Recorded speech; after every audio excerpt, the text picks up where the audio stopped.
Guys Kota in promotion या फिर मैं कहूं रिजर्वेशन इन प्रमोशन को लेकर ये काफी इंपॉर्टेंट टॉपिक है। मेरे पास स्टूडेंट्स के मैसेजेस जो है वो आए हैं कि सर ये प्रमोशन वाला टॉपिक बिल्कुल कहीं से भी समझ में नहीं आ रहा, आप प्लीज इसको जो है वो अच्छे से समझाइए। अब मैं आपको इस तरीके से इस टॉपिक को समझाऊंगा कि एक बार में ये टॉपिक आपको दिमाग में बैठ जाएगा। बहुत सिंपल फॉर्म में इस पूरे टॉपिक को मैं आपको समझाऊंगा।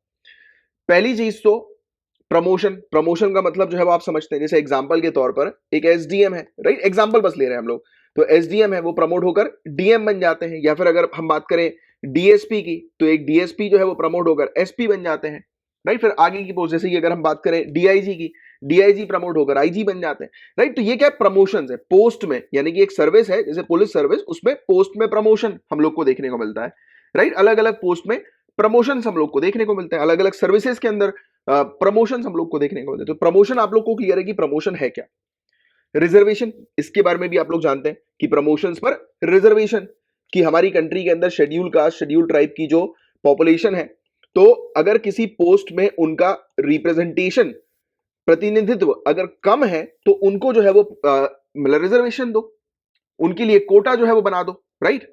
और प्रमोशन पर रिजर्वेशन, देखिए काफी सारी सर्विस ऐसी होती हैं कि एक बार में आप हाई पोस्ट पर नहीं जाते हो, राइट। पहले आपको जो है वो, जैसे फॉर एग्जांपल आप सिविल सर्विसेज एग्जाम क्रैक करोगे, मान लेते हैं आपने आईएएस एग्जाम, मान के लेते हैं आप क्रैक करोगे ही, आप आईएएस एग्जाम या फिर आपकी जो भी डिजायर्ड जो सर्विस है आप जिसमें जाना चाहते हो, काफी सारे लोग आईपीएस में जाना चाहते हैं, काफी सारे लोग आईएफएस में जाना चाहते हैं, है ना।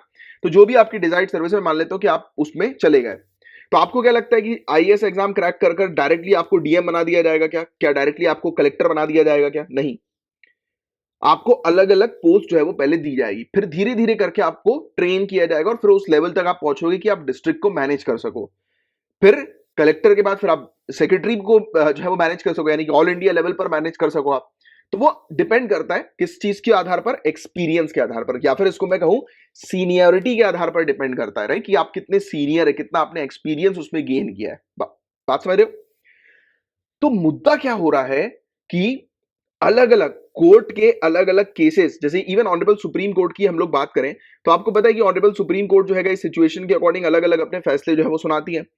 तो हुआ यह है कि केंद्र सरकार ऑनरेबल सुप्रीम कोर्ट के पुराने फैसले की पुष्टि करने की डिमांड कर रहे हैं, और ऑनरेबल सुप्रीम कोर्ट ने भी एक नया फैसला सुना है जो कि कार्डर सिस्टम के ऊपर आधारित रहेगा, ये चीज बताई है।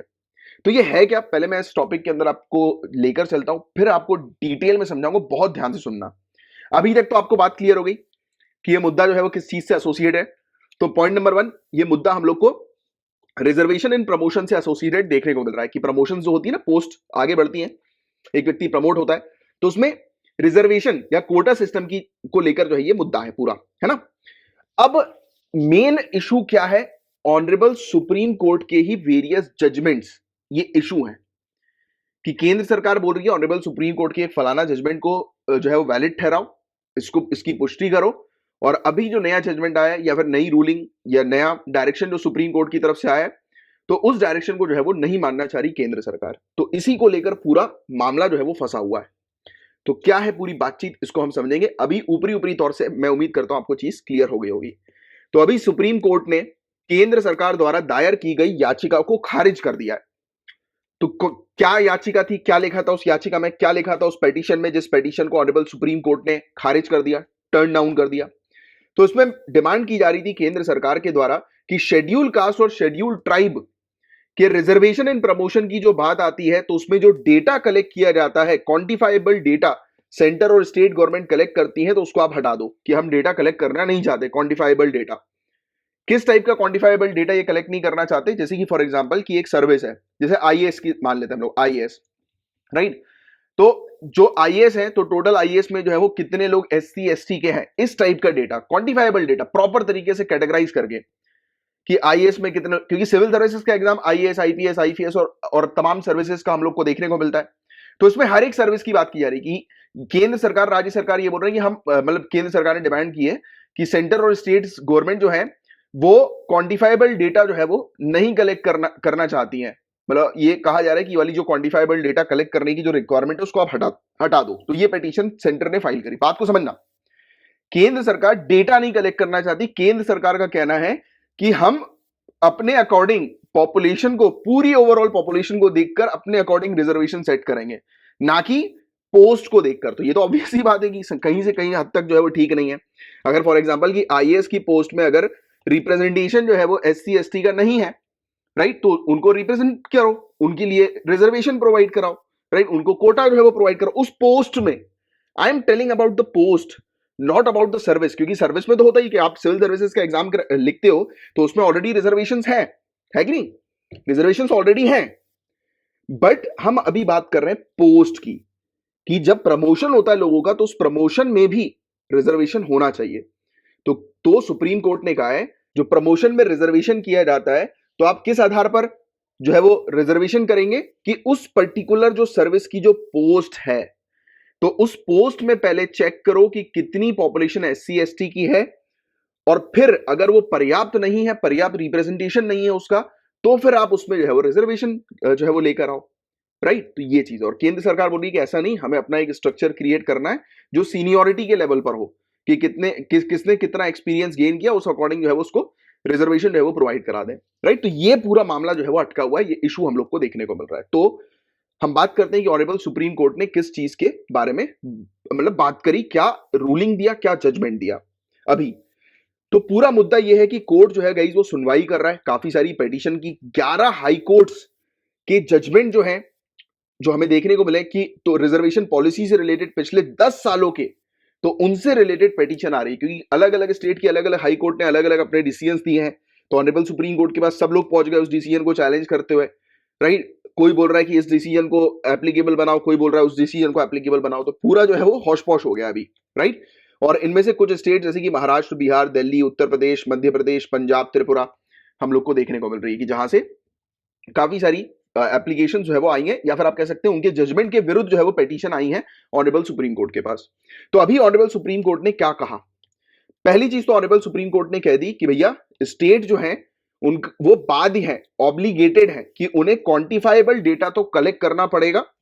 2006 और 2018 के एम नागराज और जर्नैल सिंह जजमेंट में, यानी कि इस केस के अंदर जो अदालत ने फैसला सुनाया था 2006 का एम नागराज केस और जर्नैल सिंह का केस 2018 का, तो इस केस में जो सुप्रीम कोर्ट ने जो फैसला सुनाया था, जिस फैसले में यह चीज कही थी कि स्टेट को यानी कि गवर्नमेंट को क्वांटिफाइबल डेटा कलेक्ट करना अनिवार्य है, गवर्नमेंट बाध्य है कि वो क्वांटिफाइबल डेटा कलेक्ट करेगी, तो उस चीज की पुष्टि कर दी है सुप्रीम कोर्ट ने कि भैया क्वांटिफाइबल डेटा तो कलेक्ट करना ही है।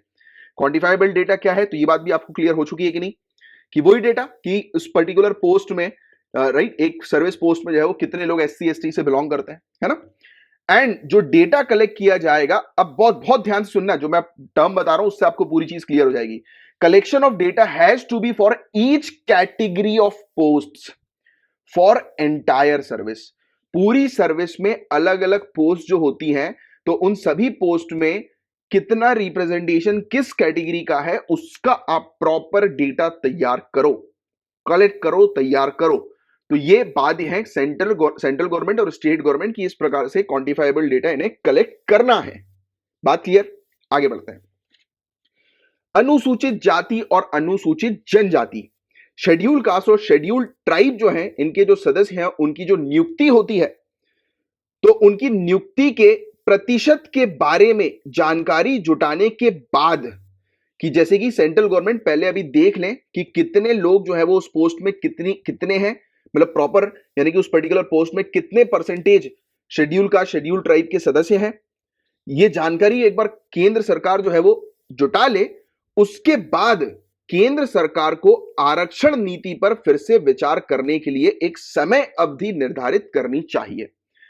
तो ये डायरेक्शन दिया है केंद्र सरकार को सुप्रीम कोर्ट ने कि आप एक काम करो, अभी के लिए तो आप ये कर लो कि एक समय सीमा निर्धारित अगर आपको करनी है कि आपको अगर रिजर्वेशन पॉलिसी में चेंजेस लेकर आना है तो हम अलाउ कर रहे हैं कि आप लेकर आ जाओ रिजर्वेशन पॉलिसी में चेंजेस, बट उससे पहले आप प्रॉपर तरीके से डेटा कलेक्ट करके परसेंटेज वाइज जो है वो पूरी एनालिसिस करो कि किस पोस्ट में कितने एससी एसटी हैं कि नहीं है, नहीं है तो उनको डालो, और अगर है तो कोई बात नहीं, फिर आप एक जैसे 5 साल 10 साल जितना भी आपको लगे उतना फिर एक डेट जो है वो डिसाइड करो कि इसके बाद एक रिजर्वेशन पॉलिसी पर काम किया जाएगा। तो इसकी आप घोषणा करो, अचानक से चेंजेस नहीं करना है। प्लस सुप्रीम कोर्ट ने बोला कि अचानक से आपको रूल्स रेगुलेशन में चेंज नहीं लाना है, आप करो रूल्स रेगुलेशन में चेंजेस, बिल्कुल आप रिजर्वेशन की पॉलिसी को जो है वो उस पर फिर से विचार करो, बट उससे पहले एक जो ऑलरेडी मतलब जो पोस्ट जो ऑक्यूपाइड है एससी एसटीज की वो कितनी है क्या है, उसका प्रॉपर डेटा निकालो और उसके बाद एक समय अवधि जो है वो उसकी घोषणा कर दो कि 5 साल 10 साल के बाद हम रिजर्वेशन पॉलिसी के बारे में विचार करेंगे, राइट। और प्रतिनिधित्व की कमी का आकलन करने का दायित्व राज्यों पर छोड़ दिया जाना चाहिए। स्टेट्स जो है वो डिसाइड करें कि जो भी मतलब हम लोग को प्रमोशंस जो होता है, प्रमोशनल पोस्ट जो होती हैं, तो उसमें कितने एससी एसटी की कमी है या क्या रिप्रेजेंटेशन है उनका, तो वो पूरी तरह से स्टेट जो है वो डिसाइड करें, राइट। तो पूरा डिसीजन स्टेट्स पर जो है वो छोड़ दिया जाना चाहिए। तो यहां तक आपको बात क्लियर, तो अब मैं उम्मीद करता हूं आपको क्लैरिटी हो गई होगी कि क्या मुद्दा है, क्या इशू है, सेंट्रल गवर्नमेंट क्या करना चाह रही है। मतलब कुल मिलाकर सिंपल शब्दों में सेंट्रल गवर्नमेंट रिजर्वेशन पॉलिसी में तुरंत चेंजेस जो है वो लाना चाह रही है, बट सुप्रीम कोर्ट मना कर रही है। और बिल्कुल ये सही भी बात है। अगर आप इसकी डिटेल में एनालिसिस जो अभी अपन कर रहे हैं, आप अभी आपका दिमाग जो है वो ओपन हुआ होगा, आपको खुद लग रहा होगा कि सोसाइटी में अगर एकदम से चेंजेस अगर लेकर आ जाते हैं ना, तो फिर इश्यूज होने लगते हैं, दंगे वंगे तक होना हो सकता है। जैसे किसानों का इशू देख लो आप, एग्रीकल्चर बिल जो है वो सरकार लेकर आई थी, राइट। पूरी तरह से आप भी जानते हैं कि ये फार्मर्स बिल जो हम लोग को देखने को मिलते हैं वो पूरी तरह से उसकी समझ जो है वो लोगों तक नहीं पहुंची थी, राइट। उस बिल के बेनिफिट्स के बारे में लोगों को जानकारी नहीं मिल पाई थी प्रॉपर तरीके से। काफी सारे मैसेज या फिर काफी सारी ऐसी चीज जो थी उस बिल के अंदर जिसमें डिटेलिंग की आवश्यकता थी, जो इन्होंने डिटेल नहीं प्रोवाइड करा है। तो इसके कारण क्या हुआ, अचानक से हम लोग को घेराबंद जो है वो देखने को मिल गया, अचानक से प्रोटेस्ट जो है वो भारी मात्रा में फार्मर्स का देखने को मिल गया। मिला था कि नहीं मिला था। तो इसलिए सुप्रीम कोर्ट ने बोला है पॉलिसी चेंज करनी करो, बट अभी नहीं, it is not the right time. First आप प्रॉपर जितनी भी प्रमोशनल पोस्ट है उस पर एक डेटा बनाओ, जहां पर भी रिप्रेजेंटेशन की कमी है उसको फिल करने के लिए काम करो, और एक समय सीमा, ये सब करने के बाद एक समय सीमा निर्धारित कर दो कि इतने समय पर आप पॉलिसी को जो है वो रिजर्वेशन पॉलिसी को फिर से रिविजिट करोगे, उस पर विचार करोगे। क्लियर। अब कुछ केसेस की हम लोग चर्चा करते हैं, जैसे कि बी के पवित्र वर्सेस यूनियन ऑफ इंडिया का एक केस है, जिसमें इन्होंने रिकॉग्नाइज किया कार्डर को, कि डेटा जो क्वांटिफाइबल डेटा जो कलेक्ट किए जाएंगे वो कार्डर के ऊपर आधारित किए जाएंगे। जैसे कि आप जब जॉब पर जाएंगे, मतलब जॉब जब आपकी लगेगी आईएएस की, तो आपका एक अपना कार्डर होगा, राइट। आईएएस का कार्डर एक स्टेट के अंदर आपको कार्डर अलॉट कर दिया जाएगा। तो अलग अलग पोस्ट का अलग अलग कार्डर होता है। अब ये कार्डर है क्या, इसको भी मैं आपको आसान और सिंपल शब्दों में समझा देता हूं कि कार्डर होता क्या है। वाई कार्डर should be the unit for the purpose of collection of quantifiable data. This is again one important question.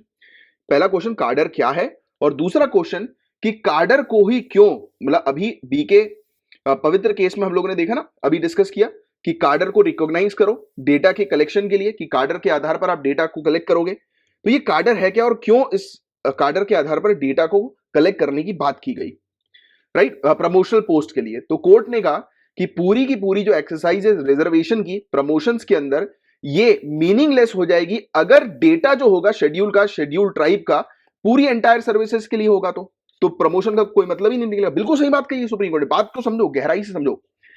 एक पूरी सर्विस है, जैसे कि आईएएस का एग्जाम, आप आईएएस का एग्जाम, आपको तो आईएएस बनना है, बट इस सिविल सर्विसेज के एग्जाम में सिर्फ आईएएस की पोस्ट तो नहीं है, आईएएस आईपीएस आईएफएस तमाम पोस्ट, आईआरएस तमाम पोस्ट है कि नहीं। तो पूरी सर्विस का अगर सिविल सर्विसेज की अगर हम बात करें, तो पूरी की पूरी सिविल सर्विसेज में कितने एससी एसटी हैं उसको अगर आप देखोगे, तो फिर कहां से मतलब जो प्रमोशंस जो होते हैं उस पर रिजर्वेशन का तो कोई तर्क ही नहीं बैठता, क्योंकि आप तो पूरी सर्विस पर ही भरना चाह रहे हो। एससी एसटी को पूरी सर्विस के अकॉर्डिंग ही देखना चाह रहे हो, पोस्ट के अकॉर्डिंग नहीं देखना चाह रहे, तो फिर रिजर्वेशन और इन प्रमोशन का मतलब ही क्या हुआ, राइट। बट अगर आपको रिजर्वेशन इन प्रमोशन करना है इफेक्टिव तरीके से, तो आपके लिए ये बहुत ज्यादा जरूरी है कि आप कार्डर वाइज करो। कार्डर एक पर्टिकुलर पोस्ट का होता है, कार्डर का मतलब ही होता है स्ट्रेंथ ऑफ अ सर्विस, कर्मियों की संख्या, और a part of service sanctioned as a separate unit. जैसे आईएएस का अलग कार्डर, आईपीएस का अलग कार्डर, राइट। तो अलग अलग कार्डर्स होते हैं सर्विसेज के, हम लोग को देखने को मिलते हैं, है ना। और कार्डर जो है उसको स्टैब्लिश करना है या नहीं करना है, वो पूरी तरह से स्टेट के ऊपर डिपेंड करता है कि नहीं। तो मैं उम्मीद करता हूं आप कार्डर समझ गए होंगे, और पूरा मुद्दा जो बताया जा रहा है कि कार्डर के ऊपर ही क्यों रिजर्वेशन इन प्रमोशन होने चाहिए, तो वो भी आपको आई थिंक क्लियर हो गया होगा, राइट। क्योंकि पूरी सर्विस पर अगर आप रिजर्वेशन दोगे, तो फिर रिजर्वेशन इन प्रमोशन का तो कोई मतलब ही नहीं निकलेगा ना। आपको पोस्ट वाइज रिजर्वेशन यहां पर देना, अगर आपको प्रमोशन देना है, प्रमोशन पर रिजर्वेशन देना है, तो पोस्ट के आधार पर होना चाहिए ना, कि उस पोस्ट में कितने लोग हैं इसकी जानकारी होगी, तभी तो पॉसिबल हो पाएगा। और ये टोटल पोस्ट जो होती है उसमें जो लोग होते हैं वो उसको मिलाकर कार्डर बनता है, राइट। लोगों का ही, यानी कि स्ट्रेंथ, अभी हमने बात करी कि कार्डर क्या है, स्ट्रेंथ ऑफ अ सर्विस, कर्मियों की संख्या, हम लोग को देखने को मिलती है, ये है कार्डर, राइट। और एंटायर सर्विस, पूरी की पूरी सर्विस जो है उसे एक कार्डर आप क्रिएट नहीं कर सकते। पूरा का पूरा सिविल सर्विसेज एक कार्डर नहीं है, आईएएस का कार्डर है। अब मेरे ख्याल से आप रिलेट कर पा रहे होगे प्रॉपर तरीके से, है ना। तो प्रमोशन के पर्पस के लिए, यानी कि आपको एक पोस्ट से हायर पोस्ट में अगर एंटर करना है या डिफरेंट ग्रेड में एंटर करना है, तो इट इज वेरी इंपॉर्टेंट कि आप उस पोस्ट के बारे में डेटा कलेक्ट करो कि उस पोस्ट में कितना रिप्रेजेंटेशन है, उसके आधार पर आप फिर रिजर्वेशन दो। एंड प्रमोशन जो होता है वो एक ग्रेड से नेक्स्ट हायर ग्रेड की तरफ होता है, राइट। और इसमें कार्डर का एक इंपॉर्टेंट रोल होता है। तो आपको इसका आंसर अब मिल गया होगा कि कार्डर जो है वो क्यों क्वांटिफाइबल डेटा कलेक्ट करने के पर्पस के लिए रखा जाए। तो आप समझ चुके हो। और कार्डर क्या है ये भी आपको जो है वो क्लियर हो गया होगा। तो बी के पवित्र केस में रिकॉग्नाइज किया गया कार्डर को, कि कार्डर जो है वो क्वांटिफाइबल डेटा को कलेक्ट करने के लिए कार्डर को रिकॉग्नाइज करो। और इवन इससे पहले का जो जजमेंट था उसको जो है वो नल एंड वॉइड डिक्लेयर कर दिया, क्योंकि पहले के जजमेंट में कार्डर की बात नहीं की गई थी। पहले के जजमेंट में सीनियोरिटी की बात जो है वो की गई थी कि एक पर्टिकुलर व्यक्ति SC ST का वो जितना मतलब एक्सपीरियंस गेन करेगा उसके अकॉर्डिंग उसको प्रमोशन जो है वो मिलता रहेगा, राइट। तो ये वाली चीज थी। और सेंटर जो है वो बोल रही है कि इन्हीं सब चीजों के आधार पर, या सेंटर अपने अकॉर्डिंग पॉलिसी बनाना चाहती है, उसके आधार पर आप जो है वो रिजर्वेशन इन प्रमोशन रखो, राइट। तो ये चीज हम लोग को देखने को मिल रही है। आई होप कि आपको ये पॉइंट पूरे समझ में आ गए होंगे। एक M नागराज का केस भी मैं आप लोग को थोड़ा सा समझाना चाहता हूं। हालांकि देखो इन सब केसेस में उलझना नहीं, जो मैंने भी आपकी अंडरस्टैंडिंग डेवलप की है ना, this is more than sufficient इस टॉपिक को समझने के लिए और इससे रिलेटेड आंसर लिखने के लिए, राइट। तो बट इससे पहले रुक जाओ, मैं ये बी के पवित्र केस के बारे में भी आपको 2019 का जजमेंट भी प्रॉपर बता देता हूं। तो इस केस में पूरा मामला जो था वो कॉन्सिक्वेंशियल सीनियोरिटी के ऊपर आधारित था। ये इन्होंने बोला था कि 2018 का जो रिजर्वेशन एक्ट है तो उसको ऑनरेबल सुप्रीम कोर्ट ने सही ठहराया और कहा कि रिजर्वेशन जो होगा वो कॉन्सिक्वेंशियल सीनियोरिटी के आधार पर जो है वो होगा। और एम नागराज केस में क्या चीज जो है वो कही गई, तो 2006 में एक कॉन्स्टिट्यूशन बेंच जो है वो बैठी एम नागराज मामले में। एक संविधान या संवैधानिक पीठ जो है उसका फैसला सामने आया। इसने बताया कि स्टेट क्वांटिफाइबल डेटा जो है वो कलेक्ट करे, जिसमें प्रॉपर तरीके से पूरा डेटा मेंशन हो कि किस पर्टिकुलर पोस्ट में, किस सर्विस में कितने शेड्यूल कास्ट, शेड्यूल ट्राइब जो है उनका रिप्रेजेंटेशन कम है या कितना है। इसके अलावा यह भी कहा गया कि आप जो है वो ओवरऑल एडमिनिस्ट्रेटिव एफिशिएंसी को मेंटेन करो, मतलब कि इसमें जो एडमिनिस्ट्रेटिव एफिशिएंसी जो है वो हार्म नहीं होनी चाहिए, राइट। और इसके अलावा 2018 के जर्नैल सिंह केस में भी क्रीमी लेयर को एक्सक्लूड करने की बात की गई कि अगर आपको रिजर्वेशन देना है प्रमोशन में तो आप क्रीमी लेयर को रिजर्वेशन जो है वो नहीं प्रोवाइड किया जाएगा। क्रीमी लेयर आप जानते हैं गाइस, जैसे कि मतलब उसमें निर्धारित हम लोग को देखने को मिलता है कि एक एलिजिबिलिटी कंडीशन कि एक व्यक्ति अगर उसकी इनकम लेवल जो है वो एक पर्टिकुलर लिमिट से ऊपर हो जाती है तो वो क्रीमी लेयर की कैटेगरी में जो है वो चले जाते हैं, राइट। और यूनियन गवर्नमेंट किस चीज के बारे में आर्ग्यूमेंट कर रही है, उसका क्या तर्क है, तो यूनियन गवर्नमेंट जो है वो कह रही है कि रिजर्वेशन जो प्रमोशन में होना चाहिए वो टोटल जो पॉपुलेशन शेड्यूल कास्ट और शेड्यूल ट्राइब की है उसके प्रपोर्शन में होना चाहिए, राइट। और जिसके बारे में 1995 में ऑनरेबल सुप्रीम कोर्ट ने R.K. सबरवाल केस में ये जजमेंट दिया था, राइट। इन्होंने और पूरी तरह से सेंटर और स्टेट के पास जो है वो डिसीजन छोड़ देना चाहिए रिजर्वेशन के मामले में। प्रमोशन मतलब कि प्रमोशनल रिजर्वेशन के मामले में पूरी तरह से पावर जो है वो दे देनी चाहिए थी सेंटर और स्टेट गवर्नमेंट को। तो ये 1995 का केस था सुप्रीम कोर्ट का। तो मैंने आपको बताया ना स्टार्टिंग में कि केंद्र सरकार बोल रही है कि सुप्रीम कोर्ट के पुराने जो फैसला है 1995 का उसको आप लागू करो, उसको वैलिड करार करो। ये कार्डर सिस्टम वाले केस को जो है वो आप हटा दो, राइट। कि कार्डर सिस्टम वाला जो पॉइंट है कि जिसके थ्रू पोस्ट वाइज जो है वो डेटा कलेक्ट किया जाए और उसके अकॉर्डिंग रिजर्वेशन हो, प्रमोशन मतलब कि प्रमोशन में रिजर्वेशन, तो उस चीज को हटाओ, इस चीज को फॉलो करो 1995 की कि सेंटर और स्टेट गवर्नमेंट के पास पूरी पावर होनी चाहिए रिजर्वेशन से रिलेटेड, ठीक है। तो ये पूरा मुद्दा चल रहा है। तो मैं उम्मीद करता हूं हर एक पॉइंट आपको अच्छे से क्रिस्टल क्लियर हो गया होगा। इसके अलावा आज की डेट में प्रेजेंट सिनेरियो क्या है, तो प्रेजेंट सिनेरियो में एक रोस्टर सिस्टम है, राइट। हर एक वही कार्डर सिस्टम ही हम लोग को देखने को मिलता है। हर एक कार्डर के अंदर एक रोस्टर सिस्टम होता है कि उसके थ्रू बताया जाता है कि एक पर्टिकुलर पोस्ट जो है उसमें कितने SC ST को जो है वो फिल करना है। और रोस्टर सिस्टम जो है वो शेड्यूल का शेड्यूल ट्राइब की जो पॉपुलेशन है, प्रोपोर्शनेट पॉपुलेशन, उसके ऊपर आधारित होता है। इसमें जैसे कि उनको जो भी मतलब रिजर्व ग्रुप जो है उसके लिए जो भी तैयार करना होता है कि कितना कोटा जो है वो आना चाहिए, तो ये क्या करते हैं कि उस कोटा को 100 से जो है वो डिवाइड कर देते हैं। Dividing 100 by percentage of quota, कि मतलब कितनी वैकेंसी फिल करनी है उसको 100 से डिवाइड करके फिर उतने नंबर जो आते हैं उसके अकॉर्डिंग ये मतलब प्रमोशन में रिजर्वेशन जो है वो डाल देते हैं। तो इस प्रकार की चीज ये हम लोग को देखने को मिलती है, बट ज्यादा इतना डिटेल में घुसने की जरूरत नहीं। जितनी चीज मैंने भी आपको एक्सप्लेन करी that is more than sufficient. एक बार मैं समराइज कर देता हूं पूरी चीज को, क्योंकि अब ये टॉपिक फिनिश हो गया है। आप बस ये ध्यान में रखो कि सुप्रीम कोर्ट ने आज की डेट में केंद्र सरकार को कहा है कि आप क्या करो, पहले तो जितना भी डेटा है शेड्यूल कास्ट और शेड्यूल ट्राइब का, राइट, उस डेटा को पहले आप इकट्ठा कर लो, परसेंटेज निकाल लो कि कितने शेड्यूल कास्ट शेड्यूल ट्राइब की पॉपुलेशन किन किन पोस्ट पर है, राइट। और फिर उसके बाद आप एक जो है वो समय सीमा बता दो कि कितने पर्टिकुलर साल में, 10 साल 5 साल में आप जो है वो पूरी रिजर्वेशन की पॉलिसी पर विचार करोगे, चेंज करोगे, राइट। और ये कार्डर सिस्टम को बरकरार रखने की इन्होंने बात करी कि ये कार्डर सिस्टम बरकरार रहे, मतलब कि जो रिजर्वेशन जो होता है, जो प्रमोशंस में जो रिजर्वेशन होता है वो कार्डर सिस्टम के आधारित पर ही होना चाहिए। और केंद्र सरकार, राज्य सरकार यही सब यानी कि कार्डर के आधार पर डेटा जो है वो कलेक्ट करें, क्वांटिफाइबल डेटा जो है वो एकत्रित करें, कलेक्ट करें, और उसी डेटा के आधार पर आप रिजर्वेशन जो है वो डिसाइड करें, राइट, कि प्रमोशन पर कितना रिजर्वेशन जो है वो होना है। और उसके लिए रोस्टर सिस्टम बस थोड़ा सा ध्यान में रखना कि ये रोस्टर सिस्टम है। और बाकी केंद्र सरकार का तर्क बस आप ये ध्यान में रखना कि केंद्र सरकार कह रही है कि 1995 के सुप्रीम कोर्ट के जजमेंट को जो है वो बरकरार रखो, जिस जजमेंट में जो है वो किस चीज पर जो है वो बात की गई थी कि जो पूरी यानी कि पूरी सर्विस में जितने जो पॉपुलेशन है शेड्यूल कास्ट शेड्यूल ट्राइब की, राइट, तो उसके प्रपोर्शन में जो है वो रिजर्वेशन प्रोवाइड किया जाए प्रमोशन में, राइट। तो बस ये चीज इन्होंने कहा था। और इवन इस जजमेंट में ये भी कह दिया था कि सेंट्रल गवर्नमेंट और स्टेट गवर्नमेंट के पास पूरी पावर्स है ये डिसाइड करने की कि किस प्रकार से रिजर्वेशन करना है प्रमोशन में, है ना। तो ये चीज है बस सिंपल सी। और बाकी आर्टिकल 335 भी थोड़ा सा आप ध्यान में रखना।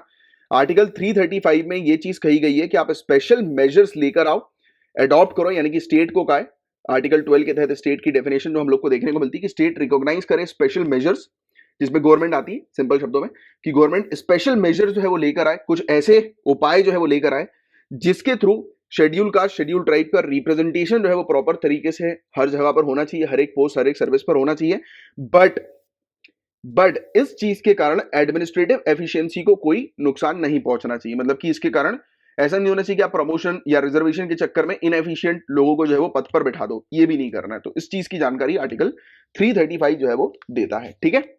तो ये था गाइस पूरा ओवरऑल टॉपिक। उम्मीद करता हूं बहुत अच्छे से ये टॉपिक सिंपल तरीके से आपको हर एक पॉइंट जितने भी कंफ्यूजन थे इस टॉपिक से रिलेटेड क्लियर हो गए होंगे, क्योंकि पर्टिकुलरली इस टॉपिक्स के बारे में मैं आपको बताऊं कि बहुत सारी एप्लीकेशन, मतलब बहुत सारे मैसेजेस जो है वो मेरे पास आए थे स्टूडेंट्स के कि सर ये बिल्कुल समझ में नहीं आ रहा, आप प्लीज क्लियर करो। हमने हर जगह देख लिया ये। देखो यार, मैं आपको हमेशा बोलता हूं कि आपको इधर उधर ढूंढने की जरूरत नहीं है, यहां पर सब मिलेगा आपको, हर एक चीज, राइट। और कई बार स्टूडेंट कंप्लेन करते हैं कि सर लेट आ रहे हैं। लेट इसलिए आ रहा है बिकॉज आपके लिए गाइस डेटा सिर्फ कलेक्ट नहीं किया जाता है, उसकी अंडरस्टैंडिंग बिल्डअप करने के लिए बहुत प्रैक्टिस की जाती है। इसलिए जो है वो थोड़ी सी लेट आपके पास न्यूज आती है, बट एक बार जब आपके पास न्यूज आ गई वो आपके एग्जाम के लिए प्रॉपर है।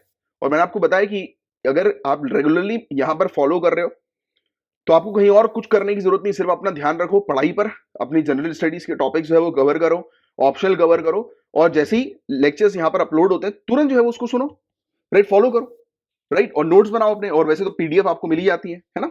चलो, तो ये था पूरा टॉपिक। उम्मीद करता हूं अच्छे से समझ में आ गया होगा।